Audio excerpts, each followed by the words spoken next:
6:49 top stories in our Sunrise Smart Start. Breaking developments: the TV news helicopter crash in New Jersey. This happened in Burlington County.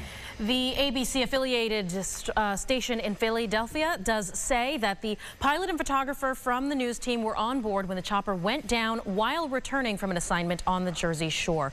Both of them were killed. Well, their situation is still as developing as of this moment. They can't release the names of the crew members at this moment. Their families are still being notified about the crash, and they also do say they have a long history with the station and been working with the team for many years. Other breaking stories: Monroe County Sheriff's deputies need your help to find a missing man. Here's his photo. That's 23-year-old Jordan Hawks, last seen in Penfield, maybe here in the city around High Falls. We have his photo there and online. At the time he disappeared, was wearing a black camo jacket, black pants, and boots. If you have any leads on his whereabouts, please call 911. Also breaking, police searching for at least one suspect following a robbery and carjacking. This happened around 1 this morning at the Domino's on Mount Hope Avenue. We're further told that the suspect or suspects confronted store employees demanding money at gunpoint. Then after the robbery, an Uber driver's vehicle was stolen. Police found that stolen car later on East Henrietta Road. They've set up a perimeter but still cannot find those suspects.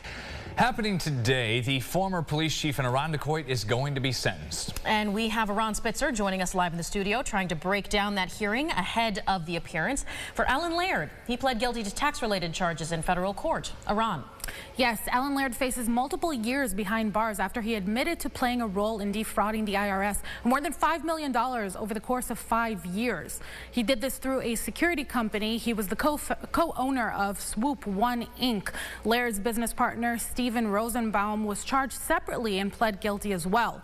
Checks made out to the business would be cashed instead of deposited in the corporate bank account, and they paid their employees under the table. News 8 spoke with an assistant U.S. attorney in September when Laird made his guilty plea. He explained that the classification of Laird's business is why this is connected to personal tax returns. And Swoop One being an S corporation, that corporation doesn't pay taxes. The income or the net profit is supposed to flow through to your personal tax returns, and that's where the income gets paid. So the false tax return was really the personal tax return, which is where you're supposed to report it and then pay the appropriate taxes. Federal sentencing guidelines recommend 24 to 30 months in prison. Laird is in federal court this morning at 11:30. Rosenbaum sentencing is just before that at 11. We'll keep you updated right here on News 8 and, of course, on our website, rochesterfirst.com. Brennan, Michaela. All right, thank you, Aram. A man will spend the next 15 years behind bars for killing his father. Prosecutors say that 39-year-old Dietrich Marshall killed his 70-year-old father, Charles Marshall, on Dayton Street back in January. Marshall lived in the home with his father and was arrested, then pled guilty to manslaughter. We're further told that he was on probation at the time for a drug conviction. A Rochester man who spent the last 37 years in prison for murder and robbery charges is now out as a free man. His conviction was tossed due to false testimony by 2 witnesses during his trial in the mid-80s. Michael Rhines was found guilty of second-degree murder and attempted robbery at the time, sentenced to 52.5 years to life. According to court documents, Rhines was convicted as a result of 2 jailhouse informants who later took back their statements. The 2 met Rhines as he was awaiting trial at the county jail. The paperwork states both men testified falsely to get reduced prison sentences themselves. It even says one of the men wrote to the district attorney 2 years after the initial trial admitting to false testimony, with 3 more letters in the years following, but never got a response. Ryan's attorney tells News 8 he was driven away from the Attica facility yesterday afternoon once he walked out. His full statement can be found right now on the homepage of rochesterfirst.com. Colorado's Supreme Court has ruled that former President Donald Trump is disqualified from holding the presidency under the Constitution's so-called insurrection clause. The court ordered Colorado's Secretary of State to exclude Trump's name from the state's Republican presidential primary ballot, and this decision marks the first time that a court has found Trump ineligible to return to the White House in the wake of the January 6th, 2021 attack on the U.S. Capitol. The community also coming together and remembering a young woman who lost her life over the weekend. This is 28-year-old Alyssa Taylor. You'll recall she was killed in a shooting at the Trio restaurant in Henrietta on Sunday, leaving behind 2 daughters. Family and friends here, as we see, they were showing up for a vigil in front of that restaurant where she was shot. Many saying that Alyssa was a free spirit who loved her life. And though deputies have not yet said how or why this happened, Alyssa's mother tells us that she believes her daughter was not the target here, instead caught in the crossfire. I never in my life dreamed that it was going to be me getting that call.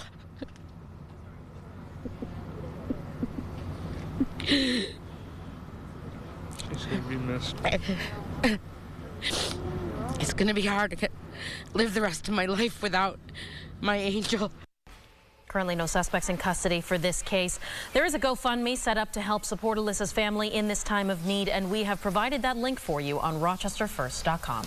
Governor Kathy Hochul has signed a new bill into law creating a task force dedicated to slavery reparations here in New York. This panel going forward will study the state's history on slavery and how to repair its lasting impacts on people of color.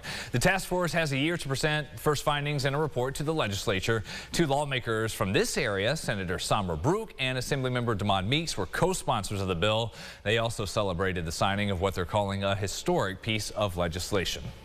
New opportunities on the horizon for local students trying to get into the cybersecurity field.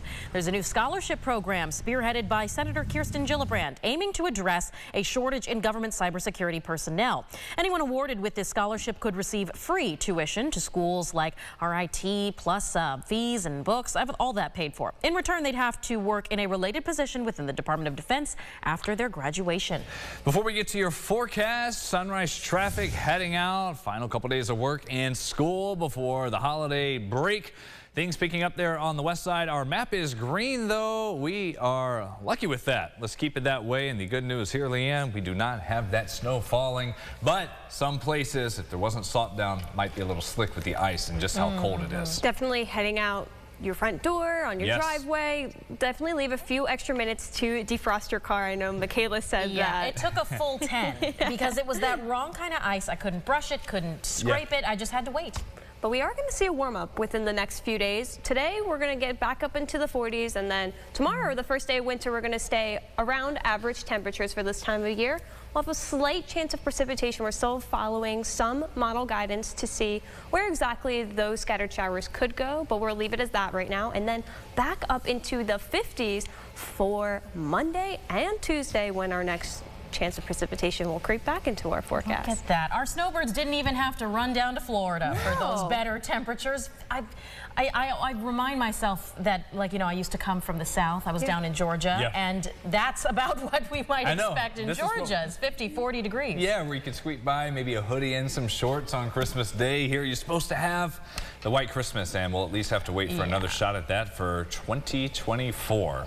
I mean, it was 30, you know, we're still like kind of in those 20s and 30s today, so the snow's not going to immediately disappear. Hopefully you got out and maybe made some snow angels or little snowmen, perhaps, with what we did get, so at least you still get the experience, right? Yeah. Officially winter tomorrow. We'll check your news and forecast again at 7:25. That's it for News 8 at Sunrise. Next update again, as we said, half an hour. And CBS Mornings is coming up next. Thanks for sharing your morning with us, everyone. Follow News 8 wherever you are on RochesterFirst.com, Facebook, Twitter, and on our app for news and weather.